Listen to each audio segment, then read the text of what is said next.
இப்போ AutoCADல ஜென்ரலா வந்து நம்ம டிராயிங்ஸ வந்து செட் பண்ணுவோம். அது எப்படி வந்து இங்க ஃபிக்ஸ் பண்ணலாம்னு பார்க்கலாம். ஜென்ரலா டைமென்ஷன்ஸ் நார்மலா டாப்ல இருக்க கமாண்ட் மேனேஜர பிக் பண்ணிட்டு, இங்க டைமென்ஷன்ஸ் வந்து நான் அப்ளை பண்றேன். அப்ளை பண்ணும்போது அந்த டைமென்ஷன்ஸ் வந்து பார்த்தீங்கன்னா, இனிஷியலா ஒரு பொசிஷன்ஸ்ல வந்து பிளேஸ் ஆகுது.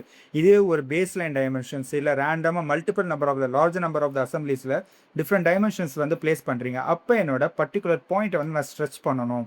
இல்ல அந்த பர்ட்டிகுலர் டைமென்ஷன்ஸ வேற ஒரு இடத்துல வந்து பிளேஸ் பண்ணணும் அப்படின்னா, அந்த பாயிண்ட்ட வந்து கொஞ்சம் பிரஸ் பண்ணிட்டு, ஜஸ்ட் அதோட பொசிஷன வந்து நம்ம சேஞ்ச் பண்ணிக்கலாம்.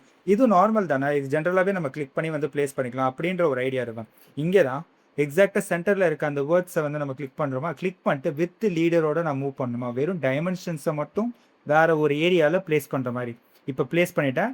அகைன் டைமென்ஷன்ஸ செலக்ட் பண்ணிக்கிறேன். இப்ப கம்ப்ளீட்டா வந்து இங்க பார்த்தீங்கன்னா ஸ்ட்ரெச் டைமென்ஷன்ஸ் குரூப் இந்த மாரி டிஃபரெண்ட் ஆப்ஷன்ஸ் வந்து காமிக்குது. அத பேஸ் பண்ணி ஒரு பொசிஷன்லேருந்து இன்னொரு பொசிஷன் நம்மளோட dimensions, extension line, dimensions line எல்லாமே வந்து சேஞ்ச் பண்ணிக்கலாம்.